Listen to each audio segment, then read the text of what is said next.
بسم اللہ الرحمن الرحیم۔ سیرت النبی۔ سابقہ میں ذکر مصطفیٰ صلی اللہ علیہ وآلہ وسلم اور بشارت محمدی صلی اللہ علیہ وآلہ وسلم۔ مکوکش والی اسکندریہ کا بیان۔ مغیرہ بن شعبہ اسکندریہ پہنچے تو اسکندریہ کے حکمران اور قبطیوں کے سربراہ مکوکس نے انہیں اپنے دربار میں طلب کیا اور مکہ میں مبعوث ہونے والے نبی کے بارے میں استفسار کیا۔ مغیرہ نے جواب دیا، میں اس نئے دین میں دلچسپی نہیں لے رہا، اس لیے تفصیلات بتانے سے قاصر ہوں۔ البتہ اتنا جانتا ہوں، وہ خدا کی وحدانیت کے اقرار پر بہت زور دیتے ہیں اور شرک و بت پرستی سے بیزاری کا اظہار کرتے ہیں۔ بدکاری، سود خوری، قتل و غارت، ظلم و ستم اور بچیوں کو زندہ درگور کرنے کے خلاف بھی ان کا موقف بہت سخت ہے۔ مجموعی طور پر ان کی تعلیمات اخلاقیات پر مبنی ہیں۔ مکوکس بڑا عالم اور تورات و انجیل کے مندرجات سے آگاہ تھا۔ بڑے حکیمانہ اور نصیحت آموز انداز میں گویا ہوا، وہ نبی مرسل ہیں اور تمام مخلوق کی طرف بھیجے گئے ہیں۔ اگر وہ کب تو روم میں تشریف لاتے تو سب ان کے پیروکار بن جاتے۔ حضرت عیسیٰ علیہ السلام نے بھی ان لوگوں کو یہی حکم دیا تھا۔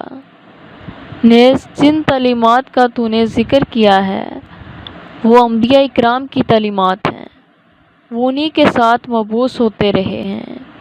یاد رکھو، آخر کار وہ کامیاب ہوں گے، کوئی ان کے ساتھ ٹکر لینے والا نہ رہے گا اور ان کا دین غالب آ جائے گا۔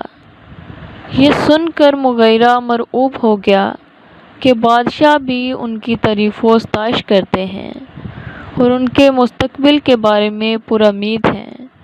وہ سوچنے لگا، عجم کے بادشاہ ان کو سچا جانتے ہیں اور ان سے ڈرتے ہیں، حالانکہ یہ لوگ ان کے رشتہ دار نہیں اور ہم ان کے پڑوسی اور قریبی رشتہ دار ہیں، پھر بھی ان پر امان نہیں لائے، حالانکہ وہ ہمارے گھر میں دائیں بن کر آئے ہیں۔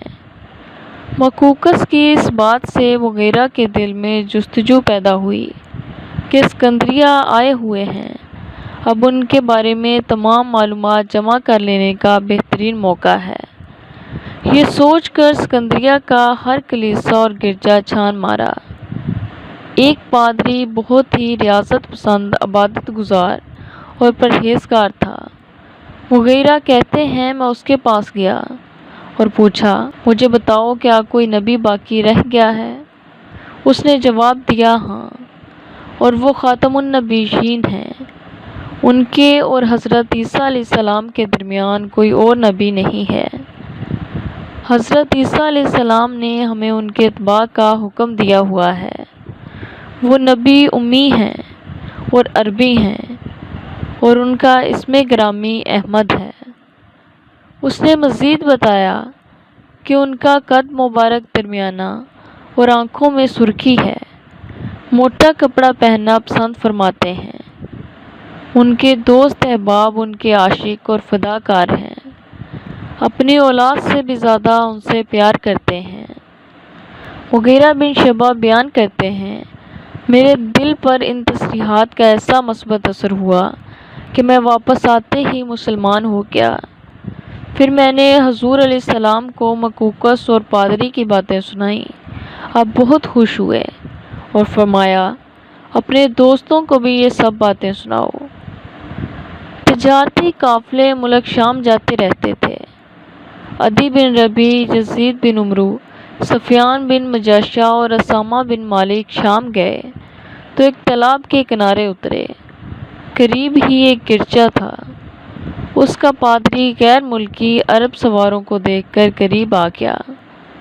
اس کے چہرے پر شفقت کی شفق پھوٹ رہی تھی، جیسے ان پر محبت اور پیار کے سمندر انڈیلنا چاہتا ہو۔ بڑے ملائم اور دلکش لہجے میں بولا، میں تمہیں ایک بہت بڑی حقیقت سے آگاہ کرنا چاہتا ہوں غور سے سنو، ان قریب تم میں ایک نبی مبعوث ہوں گے، ان پر جلدی سے ایمان لے آنا۔ ہم نے پوچھا، ان کا نام کیا ہے؟ جواب دیا، محمد۔ امیہ بن ابی سلت عرب کا ایک سخت مزاج اور اپنے ضم میں بڑا عبادت گزار شخص تھا۔ موٹے کھردرے کپڑے پہننا اور لوگوں کو وعظ و نصیحت کرتا۔ اس کی ابو سفیان کے ساتھ دوستی تھی۔ اس دوستی کے ناطے اس نے ایک دفعہ ابو سفیان کو بتایا، میں کتب سابقہ میں ایک نبی کا تذکرہ پاتا ہوں جو ہمارے ملک میں مبعوث ہوں گے۔ ابتداً میرا تصور یہ تھا کہ میں ہی وہ نبی ہوں۔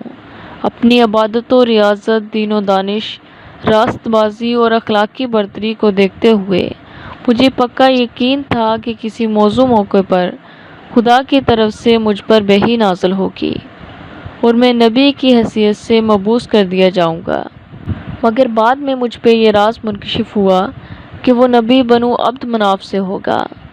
میں نے اس قبیلے کے افراد کا جائزہ لینا شروع کیا کہ کون اخلاقیات عالیہ کا حامل ہے اور نبوت کے مزاج اور اس کے تقاضوں کو پورا کرنے سے قریب تر ہے۔ میری نظر عتبہ پر جا کر اٹک گئی۔ بڑا اصول پسند، رکھ رکھاؤ والا، وعظدار آدمی دکھائی دیتا تھا، مگر جب 40 سال سے تجاوز کر گیا اور اس پر وحی نازل نہ ہوئی تو میرا خیال بدل گیا اور ذہن نے کہا یہ بھی وہ نہیں ہے۔ ابو سفیان رضی اللہ تعالیٰ عنہ راوی ہیں، جب حضور نبی اکرم صلی اللہ علیہ وسلم مبعوث ہوئے تو میں امیہ بن ابی سلت کے پاس گیا اور حضور کے بارے میں اس کی رائے پوچھی۔ اس نے جواب دیا، خبردار، بے شک وہ سچے ہیں، تم ان پر ایمان لے آؤ۔ میں نے کہا، تم کیوں ایمان نہیں لاتے؟ بولا، میں لوگوں کو بتایا کرتا تھا کہ میں ہی وہ نبی ہوں، اور اب دوسرے کو نبی ماننے اور اس کی پیروی کرتے ہوئے شرم آتی ہے۔ شکریہ۔